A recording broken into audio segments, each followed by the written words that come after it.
Hi friends, நம்ம இன்றைக்கி மட்டனே இல்லாமல் கறி குழம்பு எப்படி வைக்கிறதுன்னு பார்ப்போம். ஆக்சுவலி இதை வந்து நம்ம மசாலா குழம்புன்னு நாங்கள் சொல்லுவோம். அதுக்கு அரிசி களைஞ்ச தண்ணியை கொஞ்சம் எடுத்துக்கோங்க. அதோட வெங்காயம், அதுக்கு தேவையான தக்காளி, வெங்காயம், பச்சை மிளகா, தேங்காய் எல்லாம் எடுத்துக்கிட்டோம். இதில் வந்து முள்ளங்கி, கத்திரிக்காய், முருங்கைக்காய் அப்படி போட்டு செய்யலாம். இன்றைக்கி என்கிட்ட முருங்கைக்காய் இல்லை, ஸோ நான் மற்ற காய் யூஸ் பண்ணியிருக்கேன். அதுக்கு குக்கரில் அரிசி களைஞ்ச தண்ணியை ஊற்றிக்கிறோம்.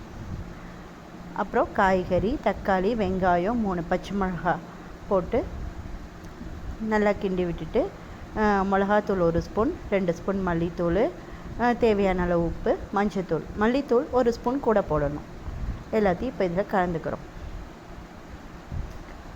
கலந்துட்டு கிண்டி விட்டுட்டு நம்ம குக்கரில் ஒரு 2 விசில் விட்டால் போதும். ஏன்னா தேங்காய் ஊற்றி கொதிக்க விடணும் அப்படிங்கிறதுனால இதுக்கு 2 விசில் விட்டால் போதும். இப்போது 2 விசில் விட்டு காய் வெந்துருச்சு. இதுக்கு நம்ம தேவையான தேங்காய் பேஸ்ட்டை அரைச்சிட்டு வந்துடலாம். அதுக்கு தேங்காய், கொஞ்சம் பெருஞ்சீரகம், ஒரு 5 முந்திரி பருப்பு, அதோட திக்னஸ்க்காக இதை நம்ம அரைச்சிட்டு வந்துடுவோம். மையாக அரைக்கணும். அதோடு இப்போ நான் ஒரு 2 இல்லை 3 பீஸ் பட்டை போட்டுக்கிறேன். அது ஜஸ்ட் ஒரு ஃப்ளேவருக்காக. இப்போ அரைச்சாச்சு. அதையும் வெந்த குழம்போட இதை ஊற்றணும். ஊற்றி கிண்டி விட்டுட்டு ஒரு கொதி வர வரைக்கும் வெயிட் பண்ணுவோம்.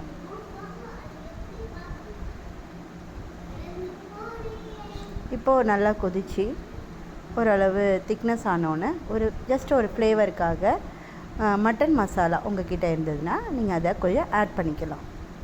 சும்மா கொஞ்சம் தான் ஃப்ளேவருக்காக ஆட் பண்ணிக்கலாம். ஆட் பண்ணி கிண்டி விட்டுடலாம்.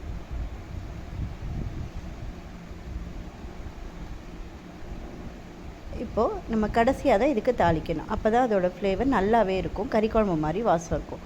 அதுக்கு ஹோல் கரம் மசாலா, பட்டை, கிராம்பு, பிரிஞ்சி இலை 2, கல்பாசி, சோம்பு, கருவேப்பிலை, அப்புறம் அந்த ஸ்டார்னு சொல்லுவோம்ல, அதையும் எடுத்துக்கணும். இப்போது ஒரு 3 ஸ்பூன் எண்ணெய் ஊற்றி அதில் பட்டை, கிராம்பு,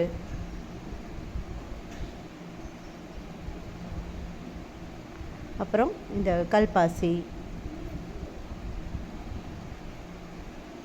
அதோட இந்த 2 பிரியாணி இலை,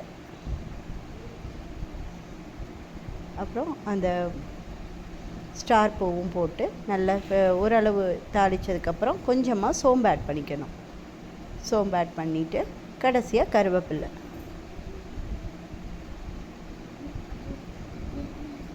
கருவேப்பிலையும் ஆட் பண்ணிக்கணும். நல்லா பொரிஞ்சு வரணும். அது அந்த பொரிகிறப்பே நல்ல ஃப்ளேவராக நல்ல வாசமாக இருக்கும் குழம்பு. இப்போது நல்லா பொரிஞ்சிருச்சு. இதை எடுத்து வச்சுட்டு கொதிக்கிற குழம்புல ஆட் பண்ணிக்கணும். இப்போ கிண்டி விட்டுட்டு ஒரு கொதி வர வரைக்கும் வெயிட் பண்ணலாம். ஏன்னா குழம்பு எண்ணெய் பிரிஞ்சு மேலே வந்தால் தான் நல்லாயிருக்கும். இப்போ எண்ணெய் பிரிஞ்சு மேலே வந்துடுச்சு.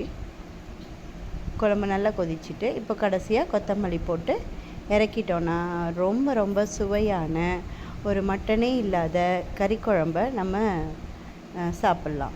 இது வந்து ஆக்சுவலி மசாலா குழம்பு. இதை வீட்டில் ட்ரை பண்ணி பாருங்கள். எப்படி இருக்குன்னு கமெண்டில் சொல்லுங்கள்.